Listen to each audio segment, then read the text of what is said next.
साथियों, जैसा कि मालूम है आजकल ऑनलाइन का जमाना है और ऑनलाइन प्लेटफॉर्म ही है ONDC। जैसे अन्य प्लेटफॉर्म है, फ्लिपकार्ट का नाम सुने होंगे, अमेजॉन का सुने होंगे, वो तो ऐप के माध्यम से संचालित होते हैं, लेकिन ये ऐप से के माध्यम से नहीं होता है।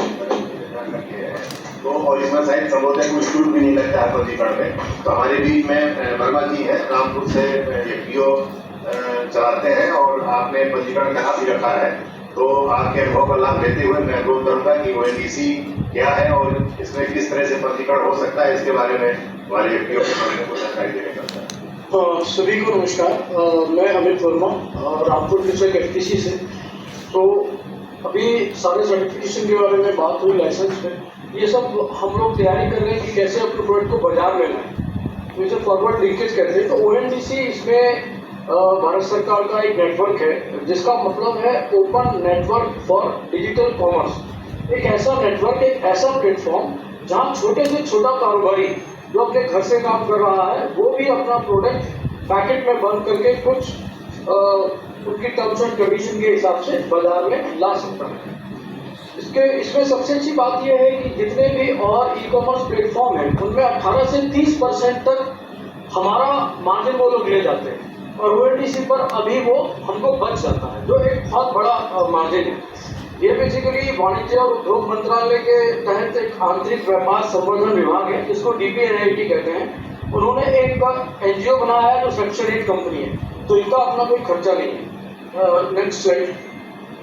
ये एक स्लाइड प्लेटफॉर्म है, ये बताया है कि खरीदने वाला और बेचने वाला दोनों को एक प्लेटफॉर्म उपलब्ध कराया है ONDC ने। और सबसे अच्छी बात है कि इसमें कुरियर कंपनी भी जुड़ी रहती है आपके अपने जिले के हिसाब से और वहां से ऑर्डर करके ये घर तक डिलीवर कर देती है। इसी स्लाइड पे दिखाया है कि कौन कौन से लोगों ने बायर और सेलर ऐप बना रखी है, मतलब खरीदने और बेचने की। जैसे इसमें स्नैपडील देख रहे हैं, कुछ दोनों तरफ है, कुछ एक तरफ है। आप दोनों तरफ वाला चुने, जैसे माई स्टोर है, स्नैपडील है। इसमें अच्छा बाकी लोग जो सिंगल है, ऐसा नहीं है कि वो भी दोनों तरफ नहीं, वो भी दोनों तरफ है, लेकिन वो किसी और पोर्टल से अपना सामान उठाते हैं। ये इधर कोरियर कंपनी है, DTDC, डिलीवरी, शिप रॉकेट, इनमें से भी आपको कोई एक चुनना है। पर चुनने से पहले ये सावधानी रखनी है कि ये देख लेना है कि आपके जिले में वो आपके एड्रेस से इसको उठा रही है या नहीं, वो मेंशन उसमें रहता है पिन कोड के माध्यम से। इसलिए ये है कि हमें इस ONDC पर अपना प्रोडक्ट लाने के लिए किस तरह की जानकारियां हमारे पास उपलब्ध होनी चाहिए। जैसे सबसे पहले GST नंबर है, एक कंपनी का नाम, एक लोगो होना चाहिए, पैन नंबर होना चाहिए और करंट अकाउंट होना चाहिए और ट्रेडमार्क भी एक होना चाहिए, क्योंकि ऐसा ना हो कि किसी एक नाम से आपने अपना प्रोडक्ट निकाला और कल को आपके पड़ोसी ने या पूरे शहर में सब उसी नाम से बेच रहे हैं। तो ट्रेडमार्क जरूरी है और एक GS1 बारकोड भी जरूरी है। ONDC ये कहता है कि GS1 बारकोड आपको तब जरूरी है जब आपको अपना प्रोडक्ट Amazon और फ्लिपकार्ट पर भी डालना है। तीसरा स्लाइड। इसके लिए सबसे अच्छी बात है कि हम कोई भी चीज बाजार में खरीदने जाते हैं तो मल्टीनेशनल कंपनीज ने हमको ये आदत डाल दी है कि हम उसे अच्छी पैकिंग और साफ सुथरा देखना चाहते हैं। तो हम कोशिश करें कि हमारा चाहे वो पाउच हो, पेपर हो, स्टिकर हो, बिल्कुल साफ सुथरा और क्लियर स्पष्ट शब्दों में लगा हो। जैसा कि आप फोटो में देख रहे हैं, इसमें उच्च क्वालिटी का प्रोडक्ट हो। ऐसा ना हो कि आपने जल्दबाजी में कोई ऐसा प्रोडक्ट भर दिया और कस्टमर पहली बार में ही आपके प्रोडक्ट को डिनाई कर दे और रिव्यू ऑनलाइन डाल दे कि इस कंपनी के उत्पाद में ये कमी है, तो आप पहले दिन ही फेल हो जाएंगे, फिर दोबारा कस्टमर आसानी से आपके उत्पाद को नहीं खरीदेगा। इसमें पाउच का डिजाइन अच्छा होना चाहिए, ब्रांड का नाम होना चाहिए और वेज है या नॉन वेज है वो होना चाहिए। अगर खाद बेच रहे हैं तो लाइसेंस के नाम उसमें होने चाहिए और पोषक तत्वों की जानकारी कि इसमें कितना प्रोटीन विटामिन है, ये FSSAI NABL सर्टिफाइड स्लैब से होना चाहिए। NABL सब ध्यान रखिएगा, अगर उससे सर्टिफाइड नहीं है तो आपके प्रोडक्ट का लाइसेंस निरस्त होगा। दूसरा, आपका जो सप्लाई चेन की बहुत जरूरत है। ऐसा नहीं है कि आपके पास 4 प्रोडक्ट हैं, आपने ऑनलाइन डाल दिए, पता लगा ऑर्डर आया और आप दे नहीं पा रहे हैं, तो ये भी आपकी छवि खराब करेगा। इसके लिए अगर ऑर्गेनिक है तो ऑर्गेनिक का सर्टिफिकेशन उस पर प्रिंट होना चाहिए। नेक्स्ट। और प्रोडक्ट की शेल्फ लाइफ, कोई भी खाने पीने की चीज की एक उम्र होती है, 2 महीने, 3 महीने, 4 महीने। वेबसाइट कंपनी से आप लेंगे तो शेल्फ लाइफ का लाइसेंस अलग से आपको मिलेगा, जिसमें हमेशा लिखा रहता है कि बिफोर डेट, इस डेट तक आप इस प्रोडक्ट को इस्तेमाल कर सकते हैं। और उस पर बारकोड भी बहुत जरूरी है। और ONDC पर जैसे पंजीकरण का लाभ क्या है वो बहुत जरूरी है जानना।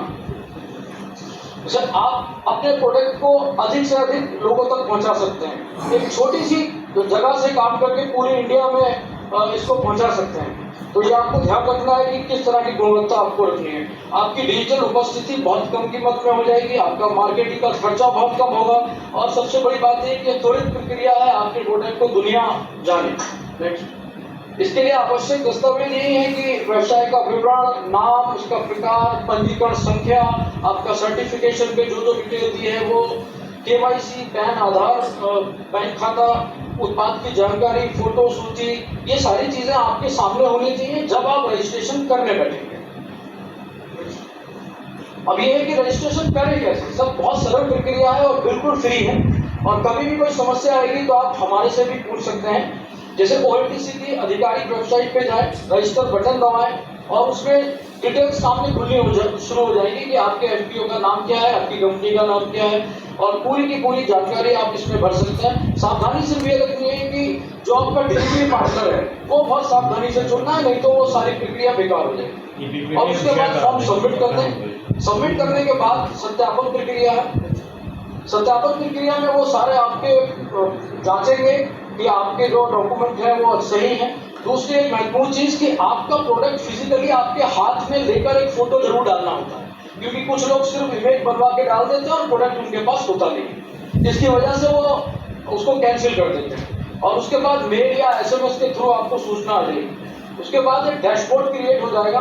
डैशबोर्ड में साफ सुथरा अच्छा मोबाइल से लिया हुआ फोटो आगे का पीछे का, जिसमें प्रोडक्ट का नाम, आपका एक्सपायरी डेट, वो पूरा का पूरा उस पर डालना है। और डालने के बाद आपका प्रोडक्ट लिस्टेड हो जाएगा और जहां सब लोगों को दिखाई देना शुरू हो जाएगा और लोग इसको ऑर्डर कर सकते हैं। धन्यवाद।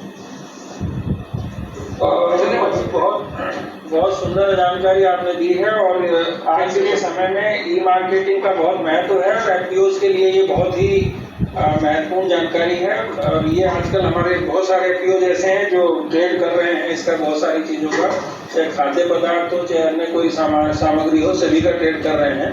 और हम लोग 1 by 1 जो है प्रश्न लेंगे, जो भी FPOs अपनी बात रखना चाहते हैं।